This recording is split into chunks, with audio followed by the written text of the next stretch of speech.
Forgive God 90, where we're not afraid of the tough biblical questions, because we will dig through the language, the culture, and the history to find the truth revealed in the words of our Creator. Hello, everyone.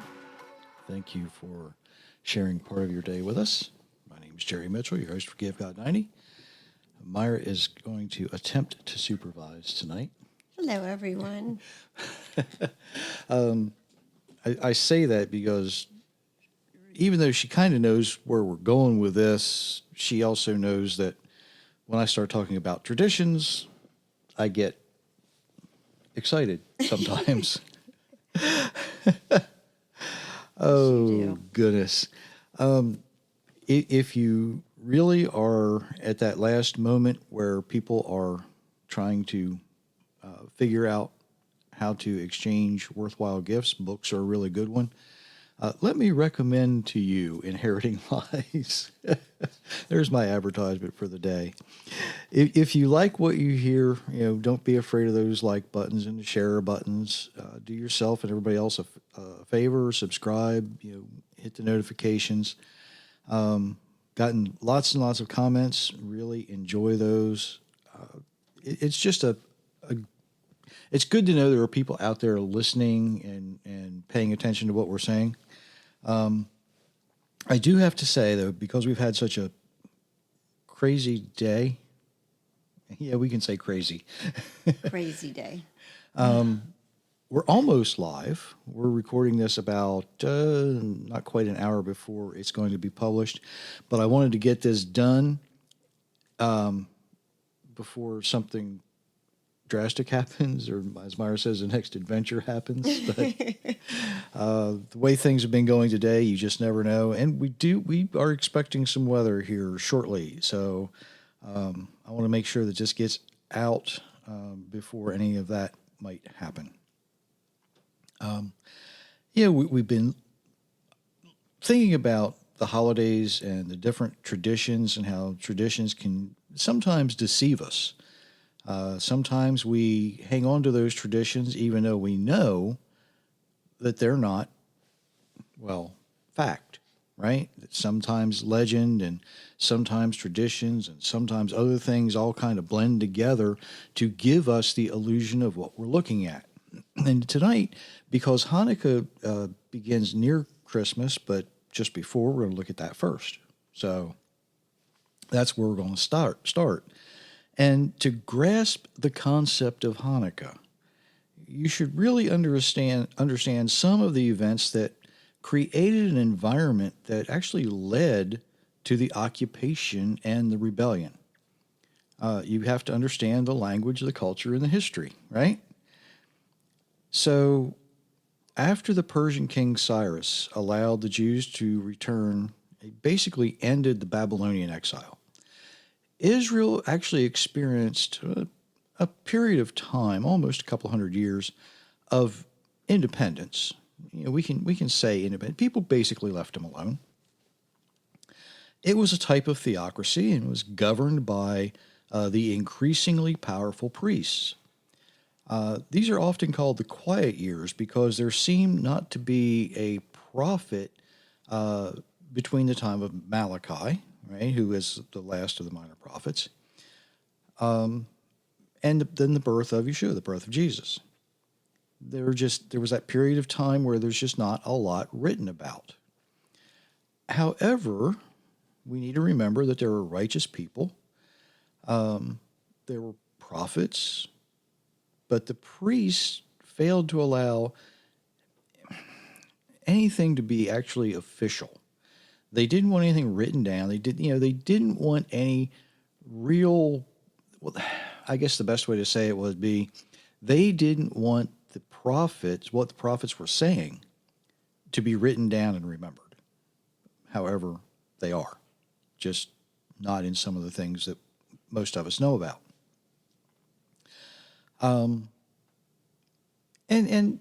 Let's face it, at this point in time, the people were still probably pretty mad at God, right? After all, he allowed the exile. Maybe they thought they could just handle things on their own. But during this time, the the divide between the average person, the average worker living in the land of Israel, and the very, very rich, that divide was widening. Poor farmers often had to sell land to their rich landowners, but instead of the debt being canceled according to the law, the landowners were trying to cheat the farmers by offering them, well, I'll give you more land. It's a little farther out of town. It's a little, you got to carry your goods a little farther, but I'll trade you what I have, and you can have this other piece. Now, that would sound okay, I guess, except sometimes they didn't own what they were giving away or what they were trading. Things really haven't changed much in 2,000 years. We still have that kind of thing going on today. Other workers, other than farmers, didn't do much better. You know, if you lived close to Jerusalem, if you worked for the Pharisees and the Sadducees, if you worked for the temple, if you worked in that environment, you were probably okay. But if you didn't, you had a very, very tough life. And after the exile, the priests no longer tolerated their typical servant lifestyles. They were very hungry for power. And around 175 BC, a gentleman, I use that term loosely, named Antiochus IV Epiphanes took the throne over the Seleucid Empire in the north. He was also very, very greedy for power, and he was a hungry dictator. But meanwhile, back in Israel, there was a faction of priests who basically bribed their way into power. And they did this by offering money. They bribed Antiochus, who was naturally accepted, right? You want to pay me to do what I say? Okay. And he actually appointed a gentleman named Jason as high priest. Jason bought his way into being high priest. But he only lasted about 3 years. Because somebody else decided, you know what, if he can do it, I'll just offer a little bit more money. Menelaus was not from the Levite family, and he upset the working class of Judeans. He's even the one who used the temple treasury to pay Antiochus the bribe, right, for appointing him high priest. And then he turned around and he attempted to turn the Jewish people, the Hebrew people who were now called Jews, because it was the southern part of Israel. So the southern tribes were, of course, Judah and Benjamin. And that's who the most of them were. And he attempted to convince them they should live more like the Greeks. He wanted to Hellenize them. So what actually wound up happening was you have a Greek-occupied Israel run by a puppet in the high priest's office. Now enter the Hasmoneans. Okay? These were the poor people of Israel primarily. Menelaus put a statue of Zeus in the Holy of Holies in the temple. He ordered a pig to be sacrificed on the altar in the temple. And that was a very defining moment. That's when Mattathias of Modine refused to comply. He said, nope, we're not having this. In fact, they had ordered Mattathias to do it. He refused, and when somebody else tried, he killed him. He took the sacrificial knife and killed the fellow who was going to sacrifice the pig on the altar. He basically overpowered the people who were there, and he's famous for making the statement, anyone who is true to the covenant and the law, come with me. That just sort of sets the stage for a rebellion, right? You know, let's face it, it was a time of, even though they were very civilized, it was a time of ruffian. You know, they were hardy people, and they knew how to get things done. And when things were corrupt in the government, sometimes the only way to fix them is you have to take out the people in charge and make sure that you reestablish the law of the land. In this case, in Israel at that time, it would have been the Torah, the first 5 books of Moses. And many do consider that the beginning of the Maccabean revolt. Judas, known as the Maccabee, was one of Mattathias' 5 sons, and he actually proved to be a very, very good leader. Now, throughout the books of the Maccabees, what we read is that Judas constantly reminds everyone that we must follow God's instructions. And his intentions were to do things God's way. We see that over and over and over again. Now, while this particular war that was being fought at this time has often been described as a war for independence, it was really a war of dependence. They wanted to be dependent only on the Creator. And after a couple of years, finally, Judas and the rebels defeated the great Greek army, and they were once again able to enter Jerusalem in victory. And once they entered the temple, they cleaned it up, they rededicated it. And that can be found in 2 Maccabees 10. Now, if you've never read the Maccabees, it's worthwhile reading. It was actually part of the Bible until the 1870s, when a couple of gentlemen are responsible for removing it.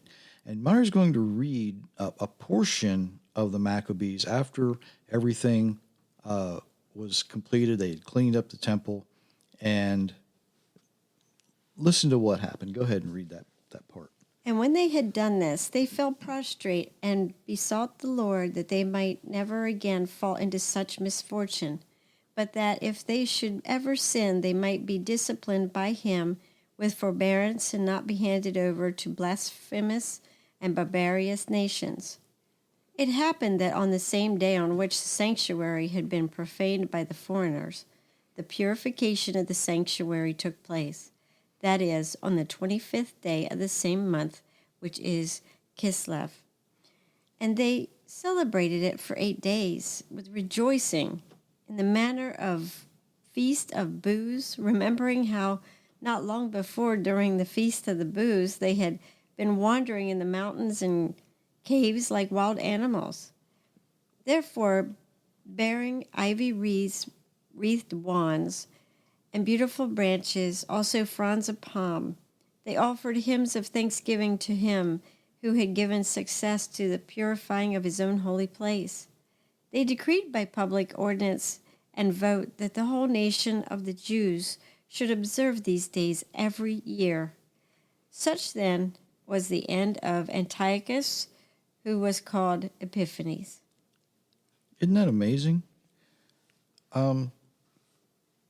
Hanukkah today is considered the Feast of Lights because they found oil in the temple, and it was only enough to last a day, but it lasted 8 days. You didn't read anything about oil in there, did you? No, I didn't. Wonder where that came from. Oh, I just happened to have looked that up. Now, the first mention of any miracle of oil isn't until about 700 years later in the 5th century. You can locate that, if you're interested, in the Babylonian Talmud, source number 3. What we do know for certain is that not only is Hanukkah actually a feast of dedication or rededication of the temple, but it's important to realize that when we read the actual real history of the battles that led to these men were actually following the Creator's instructions. They weren't following the ways of the priests that got them into the mess they were in. They didn't follow their own desires. They chose to do it God's way because they knew it was the only way they could win. These men were dedicated to their Creator. That's what Hanukkah means. It means dedication. You are dedicated to something. They chose, the Maccabees and the people who followed them chose to be dedicated to the Almighty. Now, we look at Josephus for a couple of reasons. We look at the Maccabees and people say, oh, well, that's just a nice storybook. Josephus is considered he's considered a historian. And many, many people look at his writing and say, well, if Josephus wrote it, it must be real. So we're going to look at Josephus, and it's actually in Antiquities of the Jews 12, 7, 6, and 7. And if you've never read Josephus, you should. It's kind of a fascinating read, and I recommend it. But Josephus writes, the generals of Antiochus's armies, having been defeated so often, Judah Maccabee assembled the people and told them that after the many victories which God had given them, they ought to go up to Jerusalem and purify the temple and offer the appointed sacrifices. But when he, with the whole multitude, came to Jerusalem and found the temple deserted, its gates burned down, and plants growing in the temple of their own accord because of the desolation, he and those with him began to lament in their distress at the sight of the temple. So he chose some of the soldiers and gave them an order to fight the men that guarded the upper city until he had purified the temple. When therefore he had carefully purged it, he brought new vessels, the menorah, the table, and the incense altar, which were made of gold, and hung up the veils at the doors, restored the doors themselves. He also took down the altar and built a new one of stone that he gathered together, and such had not been hewn with iron tools. That's important. Okay? And on the 25th day of the month of Kislev, which the Macedonians call Apelius, they lighted the lights that were on the menorah and offered incense upon the altar, and laid loaves upon the table and offered whole burnt offerings upon the new altar. As it happened, these things took place on the very same day which 3 years before the divine worship had been reduced to an impure and profane form of worship. For the temple had remained desolate for 3 years after being made so by Antiochus. And the desolation of the temple came about in accordance with the prophecy of Daniel, which had been made 408 years before. For he had revealed that the Macedonians would destroy it. And so Judah and his fellow citizens celebrated the festival. Get this. This is cool. And so Judah and his fellow citizens celebrated the festival of the restoration of the sacrifices of the temple for 8 days, and omitted no sort of pleasure, but everyone feasted upon very rich and splendid sacrifices. And they honored God and delighted themselves with psalms of praise and playing of harps. Indeed, they were so very glad at the revival of their customs, and after so long a time, having unexpectedly regained the right to worship, that they made it a law for their posterity that they should keep a festival celebrating the restoration of the temple worship for 8 days. And from that time to this, we celebrate this, which is called the Festival of Lights, because, I imagine, beyond our hopes, the right was brought to light, and so this name was placed on the festival. Isn't that cool? For 3 years, they decided, we're going to do things God's way. The Almighty looked down and said, good job. Here's your temple back. That, if there's any miracle associated, well, there's actually lots of miracles associated with this, but if there's any one miracle associated with it, we don't need to remember the oil. What we need to remember is that a small group so dedicated to the Almighty chose to do things His way, and they were rewarded for it. Now, that is a miracle when you look back and you know how strong and how mighty the Greek army was at the time. Now, today, although our Jewish brothers and sisters remember the war of the Maccabees, the traditions of the oil lasting 8 days has actually replaced the reality that the celebration was to mirror the great Feast of Sukkot, or the Feast of Tabernacles, the Feast of Booths. The nine-branch menorah now, or the nine-branch menorah shaped Hanukkah, is now lighted in homes around the world. And it's lit in a very special way, not according to the word of the Creator, but according to the word of men. It's an adopted tradition. To make matters worse, the folks who celebrate Hanukkah have began to adopt other traditions, such as gift giving, which mirrors the Christian Christmas traditions. Okay? Some people even put up a smaller version of a tree in their home. They decorate it, and they refer to it as a Hanukkah bush.